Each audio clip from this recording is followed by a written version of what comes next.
We're going to be June 12th. We'll be in Singapore. It'll be a beginning. I don't say, and I've never said it happens in one meeting. You're talking about years of hostility, years of problems, years of really hatred between so many different nations.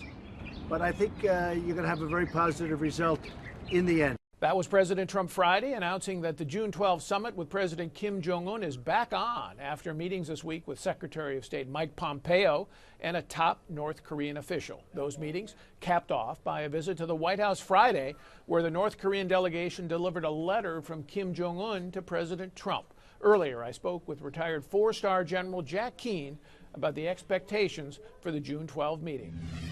So we have the report of a letter from Kim Jong-un to President Trump, apparently saying, I want to have the meeting, but no demands and no concessions. Is that enough to go ahead with a summit? Well, first of all, I think the letter is in response to President Trump's letter to Kim Jong-un, and he ended his letter when he was terminating the summit saying, get back to me if you want to go forward. So that's kind of what this is, and we shouldn't expect much more than that. But I think we got to pay real close attention to what Secretary Pompeo is saying. While he says on the one hand we've made great progress, on the other hand, he's also saying there's significant challenges and differences. And I think what they're trying to do, as in his words, set the conditions. In other words, resolve some of these differences so we can set up at least the first summit, because they're likely to be more than that, where there can be some success, where they can at least agree on a framework going forward. The president is really holding all the cards here, Paul. I mean, he doesn't need this summit as much as the North Koreans need it. And this period that we're in right now, although we're getting right up close to the summit, he still has significant leverage. And I'm sure that he's using that leverage to the fullest with his envoys, Pompeo, and also Kim Sung over in North Korea. But it seems to me that if there's just a meet and greet summit, that is, if there's really no tangible movement on the North Korean side towards denuclearization, then that's a victory for Kim Jong-un, because he'll have sat on the stage with the President of the United States, and it'll have been turned out to be kind of a meet and greet. Would you agree with that? Oh, I totally agree with that. If that's all there is, then the President, at a minimum, should delay the summit and apply more pressure to try to get these differences to close a little bit. And if he can't, he's just got to back away. He cannot go in there and just come out with a framework for a peace treaty ending the war and bring back the families from the North and the South and reunite them and agree in general that the security of North Korea is paramount to the United States. That would be an unsatisfactory solution. Okay, now there also seems there's emerging here a difference on the pace of denuclearization, with the United States saying it must be complete, verifiable, and irreversible. And the North Koreans suggesting that, well, we want this to be in a phased form. We want it to, kind of, you do one thing and we'll do something. Is that what you see as the biggest gap that has to close?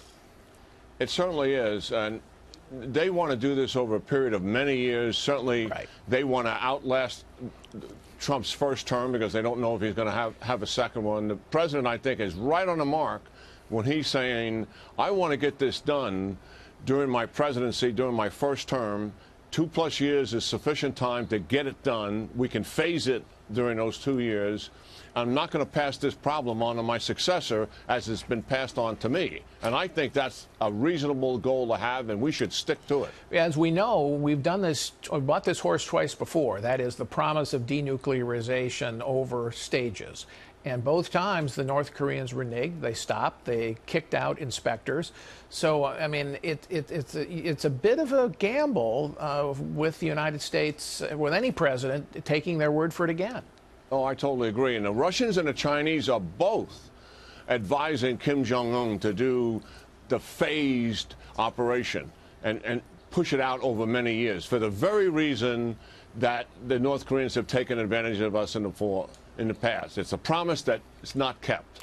And that's clearly the path that we would be on if we buy into that. Can the U.S. president put the status of U.S. forces in South Korea on the table to negotiate in return for some promise of denuclearization?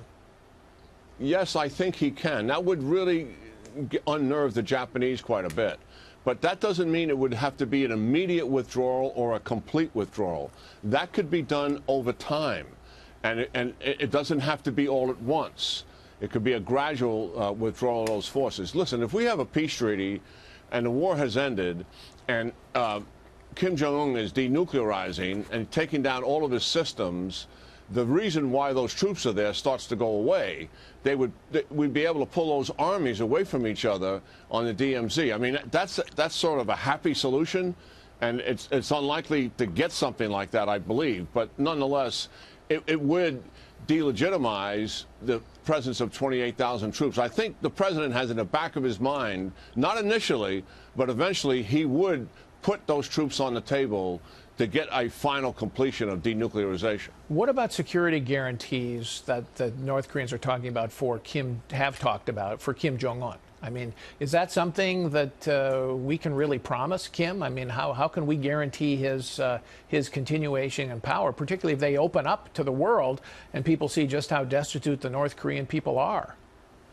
Well, it is their number one issue. Economics, prosperity is not their number one issue. This is the issue. It's the reason why they have nuclear weapons, and it's the reason why they are weaponizing ICBMs, because they want to hold the American people at risk to guarantee the preservation of the regime. We'll never get a deal with them, even on the best of circumstances, unless we're able to convince them that we are providing a guarantor of their indefinite security. Kim is a young man, and he's clearly got that in mind as he looks to decades ahead.